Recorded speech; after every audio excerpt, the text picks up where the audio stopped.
everybody, and welcome back to my channel, Trek Mission Log. Last week I was away on vacation with my family. We had a wonderful time in Pigeon Forge, Tennessee, but it's also good to be back home, and I bring you another review of a Star Trek episode. I ask, if you enjoy this content, would you please go ahead and hit that subscribe button? It would really mean a lot to me personally. It would help this channel out immensely. Also, please comment that you subscribed. It would give me an opportunity to thank you personally. I'm also on Instagram at Trek Mission Log, and we can certainly interact with each other on that platform as well. Now today we're looking at Star Trek The Original Series, Season 2, Episode 16, titled The Gamesters of Triskelion. It aired on January the 5th, 1968. It was written by Margaret Arman, directed by Gene Nelson, and produced by John Meredith Lucas. So after this little piece of Trek trivia, we'll come back and we will dive right into this episode.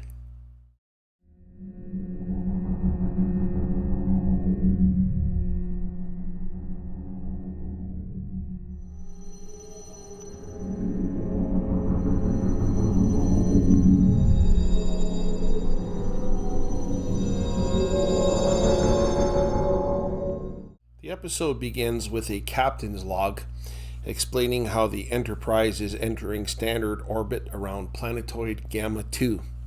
There is a communication station down there. Kirk leaves Spock in command of the ship while he, Checkov, and Uhura assemble to beam down.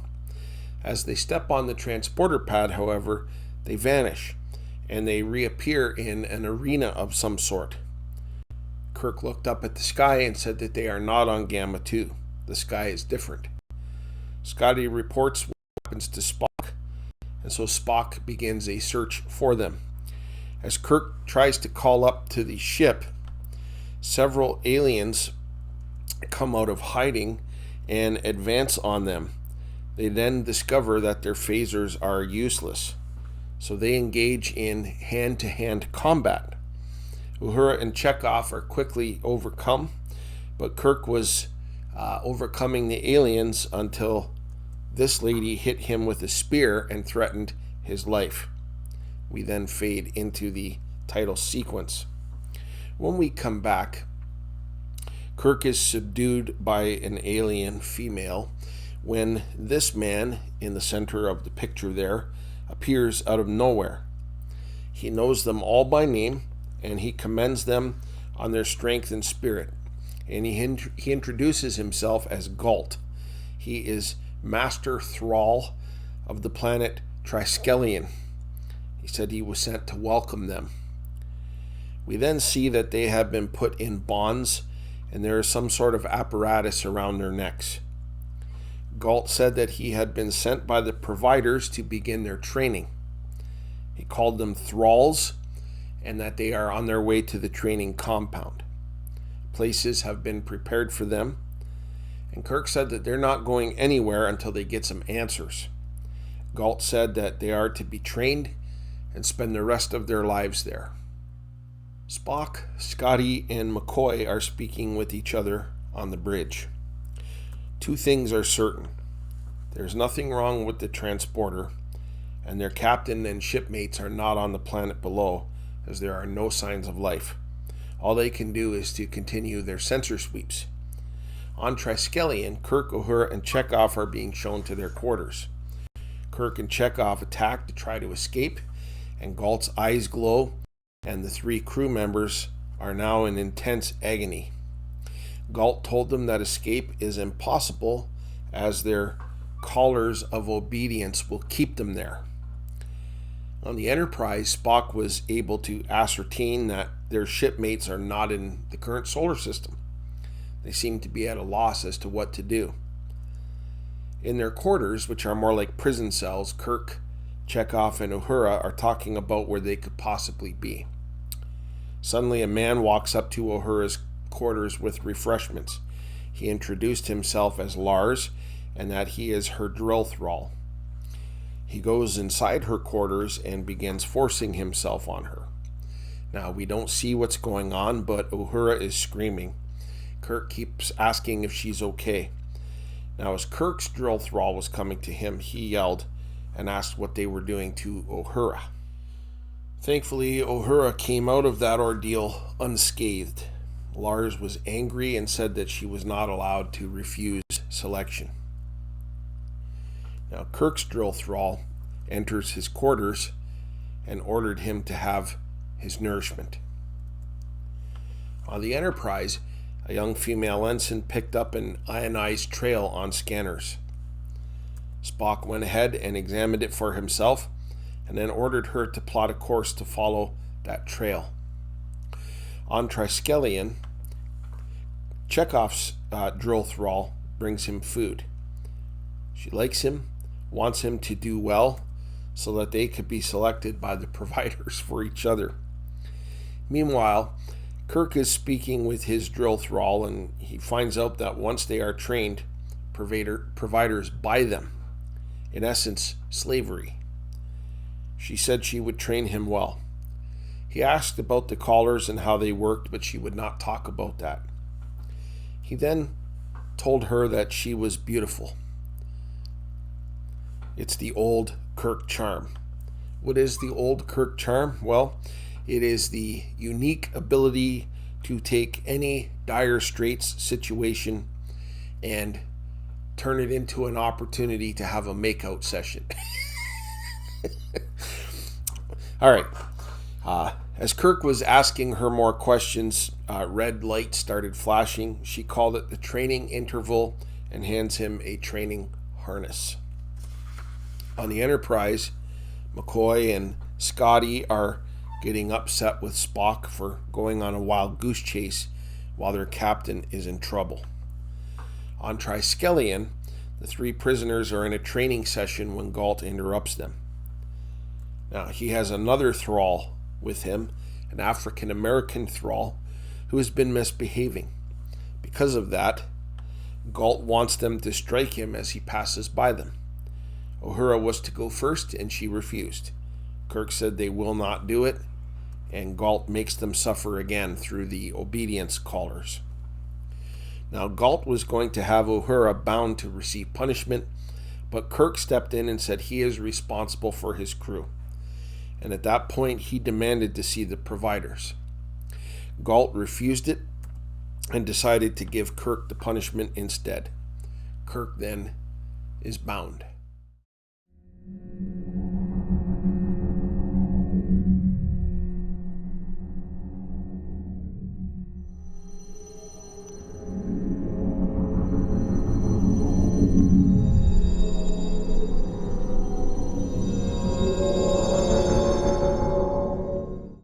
When we come back, we see that Kirk is being whipped. Kirk, however, got to his feet and kicked the man whipping him. Galt allowed them a brief period of rest. And when Kirk sits down, his drill thrall gives him a drink and tells him to attack the guy from his left side as his eye is weak. And so they are now ordered to resume places. Kirk was able to unwind his binding a little, and he came up from behind and choked out his opponent. It was then that a voice shouted out, "Hold."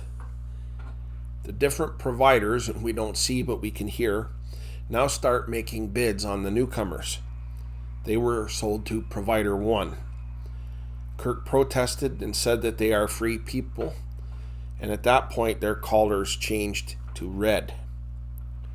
Kirk and his drill thrall Shauna in the next scene are running.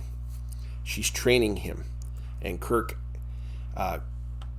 asks for a rest and then begins questioning her about the providers. He wants to know more about them. He asks if they are computers. He asks if they have bodies. No answers.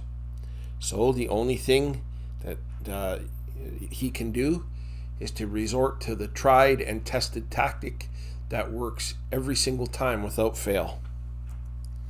The old Kirk charm. He did pique her curiosity about the universe. He talked to her about freedom and about love. And as he was getting closer to give her a kiss, she said that this was not allowed. So he asks her about the providers, and she said that she's never seen one, but they're not like us. Suddenly, her obedience collar blinked red and she was being tortured. Kirk begs the providers to stop it. Provider's voice asks Kirk if this was compassion, and if so, it has absolutely zero value. He must learn obedience. Finally, they release Shauna from her torture, and she is overwhelmed and overcome by Kirk's kindness. Finally, it happened. At that point, Galt appears and orders them to their quarters. The Enterprise continue their search. McCoy and Scotty are bothered that Spock left Gamma 2 to go on a wild goose chase. Spock clearly indicated his reasons. He reminded them that he is in command, and the ship goes to Warp 7. Shauna brings Kirk his nourishment, and in his quarters they continue what they started. And then surprisingly, Kirk knocks her out with a devastating punch. Kirk then takes her ring key and releases himself and his crewmates. They make it outside only to run into Galt, who tortures them. Then they are released from torture, and Provider 1 said that that was a reminder to show them who was really in control. Meanwhile, the Enterprise comes into orbit around Triskelion. Scans show life readings in the southern hemisphere. As Spock and McCoy are getting ready to beam down, the ship's controls have been taken over. The providers tell them that they will not leave the ship. On the planet, Kirk hears Spock and McCoy speaking, and they are able to somewhat communicate. Kirk welcomes them to Triskelion. He explains how things work here, and he calls the providers cowards for not showing themselves.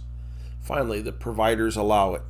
Kirk is suddenly whisked away into a cave where he sees the providers. 3 brains connected to a machine. They explain how they used to have bodies, but through intellectual pursuits, they evolved into what they are now. The providers tell him that the games are the only things that give them purpose. Kirk said that maybe they're not as evolved as they think they are. And they say that humans are challenging, but that they have to be destroyed. Kirk offers them a wager. With weapons of their choosing, the Enterprise crew will overcome any thrall that comes against them. If they win, they get to go free, and the thralls are taught how to be a self-governing society. If they lose, the Enterprise crew would be their thralls forever. They accept his wager, and Kirk has to take on 3 thralls all by himself. When we come back, the 3-on-1 fight has begun. With little effort, Kirk successfully kills the giant. There's also an Andorian thrall, and he tries to hurtle a spear at Kirk, but Kirk ducks and the Andorian kills the other thrall. Now it's just Kirk and him. Kirk subdued him but failed to kill him. So Galt gets Shauna to go and fight Kirk. She's angry at Kirk for punching her while they were kissing. She gets Kirk on his back and puts a knife to him. He is able to turn it around and put the knife to her, and she surrenders. Kirk has won, and the providers honor their wager. The thralls are now allowed to remove their collars, and they are free. Shauna asks to go to the stars with Kirk. She said that he can't take her, but that they need to learn. And once they do, they will be able to go to the stars themselves. Kirk gives her a goodbye kiss, and then he, Uhura, and Checkov beam back to the ship. Shauna, with tears in her eyes, says goodbye and promises to learn and someday make it to the stars. And with that, the episode concludes.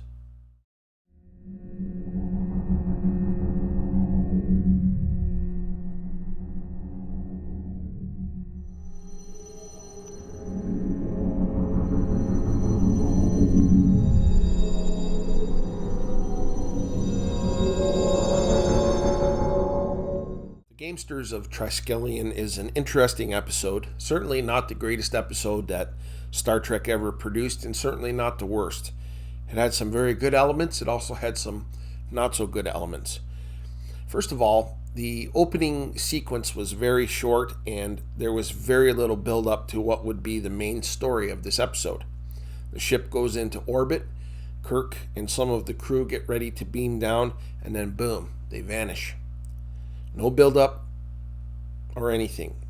I think if we saw the blaze of light from Triskelion come in right before they disappeared, might have been a good idea and have added an element of mystery to it.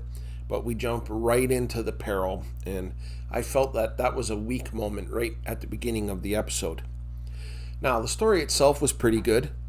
A planet of gamesters who wager on their thralls in athletic combat.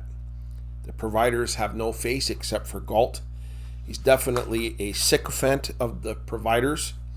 He does have a mechanical type of voice, leading me to believe that Galt is an android of some sort. Nevertheless, I did like the Galt character. The obedience callers have been made fun of a lot of times over the years. I, however, like the idea, an instrument of torture for disobedience. Certainly by today's standards and special effects, not the greatest, but I felt it was a good element in this episode. Definitely those being tortured did a good job of selling the idea. Now, the thralls. The one guy is gigantic, and I felt that he looked very cheesy. He had vampire teeth that reminded me of something that you'd get for a Halloween costume. There was also an Andorian, which we don't get to see too much of, and then Lars. But the key character was definitely Shauna. She had a mind of her own, had no way of articulating her thoughts until she met Kirk. And when she encountered the Kirk charm, there was no going back. Now, before we go any further with Kirk and Shauna, there's a very disturbing scene with Lars and Uhura. They certainly made it look like he was going to rape her. And this scene happened right before a commercial break, leading the audience to be very disturbed until the show came back on. Thankfully, nothing happened. Uhura displayed a tremendous amount of strength there and at other parts of this episode as well. Checkov really accomplished nothing other than an awkward scene with a female drill thrall. The story definitely centered around Kirk. When he connected with Shauna's emotions, he couldn't help himself but to lay the smackdown on her lips. I do believe that Kirk legitimately cared for her, but at the same time he was using her to some extent. And because of that, this episode ranks in many lists as a very controversial episode. Now, Kirk certainly has done this very thing in other episodes as well. I like to think that he was doing what he needed to do to get his crew out of a dangerous situation. I felt the episode did a good job of balancing what was taking place on Triskelion and the Enterprise as they were searching for them, so that was well done there. And when Kirk discovered who the providers were, I thought that was really good. An interesting sci-fi idea of three brain-like creatures controlling everything. And the idea of Kirk's wager is also a very, very good idea. But when we got to the fight, which was built up over several minutes, the 3-on-1, it was very unbelievable. Kirk took them all with hardly any effort at all. Sign him up for the WWE. By the way, William Shatner had a very brief stint in the WWE in promoting his show Tech War. He had another unbelievable battle, this time with Jerry the King Lawler. You could probably check that out on YouTube. Very, very interesting. All in all, a good episode, but not a great one. So I give the Gamesters of Triskelion 3 out of 5 Starfleet insignias for awesomeness.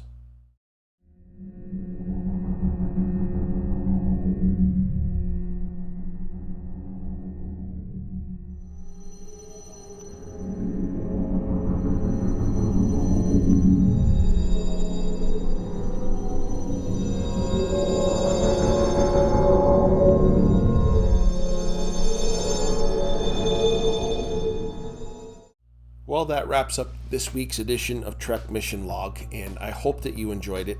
I would love to read your thoughts on this episode, so please feel free to drop a comment below. I do love reading them all, and as I have a chance, I try to respond to them all. Also, don't forget to hit the subscribe button and leave a thumbs up. Now, next time we're going to be looking at an episode titled A Piece of the Action.